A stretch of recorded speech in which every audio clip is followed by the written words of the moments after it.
I always thought about prayer as being sort of had to be a grand gesture or had to be a grand ask. After having gone through this, I realized that what God really wants is to just hear from me, no matter how trivial the issue or the situation or the dialogue. Anything basically is relevant, right, when I'm talking to God. And that's really helped, honestly, during this period, because there's some stuff that, just because of all the external and environmental factors that I probably previously would have just suppressed or felt like they weren't important enough to talk to God about, or even talk to my wife about necessarily, like just try to manage them. But now I do. Now I have those conversations. It's not just speaking to God about these things. It's also speaking to my brothers in the life group.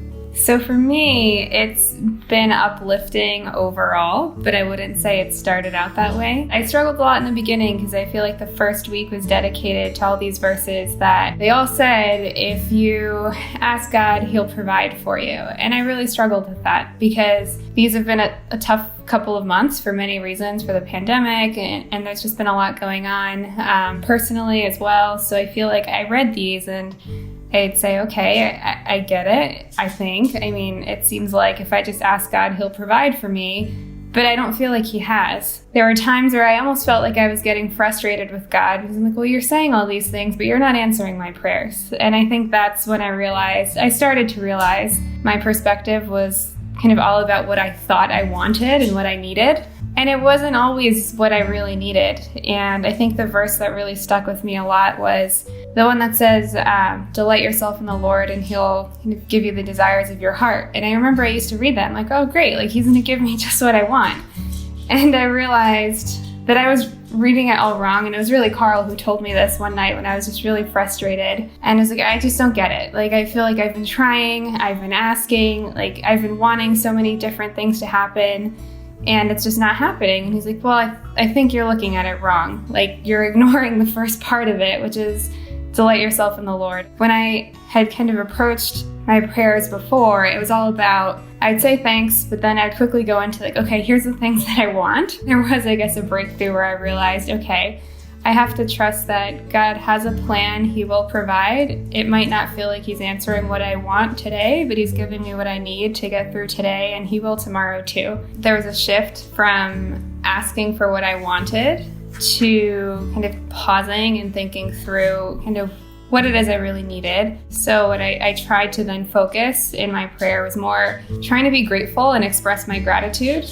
And I will say even then, that was a challenge for me at first, where I thought like, oh, it's going to be easy to find things I'm grateful for. In the first couple of days, it wasn't finding them naturally. Over time, it started becoming kind of more natural to do. While I'm still trying to figure out what it is I should be asking for, it's really more focused on gratitude, and then also just asking God to give me the ability to really have that desire to delight myself in him and get to know him better. I grew up sort of more formalized prayer too, where, you sort of pray, our Father. It's not my Father, right? It's not my God. It's our Father. So you just see it as being more of a macro kind of appeal that you make, not so much like an intimate one. So I think when this started, I started to do that. I started to try and have these daily conversations, and then with that came like more serenity day to day. Like if I felt like I was frustrated with something and had the conversation, you're listening very closely to what the Lord's telling you that right then and there when you're praying, but you're also listening the rest of the day. I can tell you 6 months ago, I probably wouldn't have told my story. And it's not because I'm not like forthcoming with my story or I'm not outgoing. I just didn't think anyone really would be interested or that I'd have a lot to say. Then I realized during the course of this unit that even though I don't think that my journey necessarily is very interesting or is full, rife with challenges or outward sort of pitfalls, it is actually, right? People can draw strength from a variety of different things. I'm this person just trying to walk with God, live my life day to day, trying to grow in my faith, doing my best to deal with things I can't control. And even though they're not like daunting or life-threatening day-to-day travails, they are things nonetheless that you deal with, right? Physical, mental, all that stuff. So to be able to take this journey with the church and my life group community has been awesome. And I honestly would encourage anyone to to do it if they get the chance in the future, especially if you've never tried a life group or thrust yourself into it. Because no matter how in control you think you are, or how trivial you think your problems are, you can always sort of hit that next level of faith, or that level of serenity, that level of community, and it's really been awesome.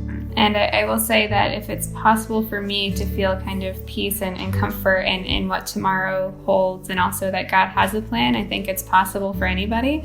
I've been a control freak my whole life. I think that was part of the struggles that I've had too, where I thought I always had a plan. I always thought I knew what I wanted. So I'd say what I'm looking forward to really is just kind of continuing on this journey, learning more about what God's promises are and what He promises to provide us, and kind of focusing less on myself and more about kind of what it is that He wants for me, or for me to do kind of for others.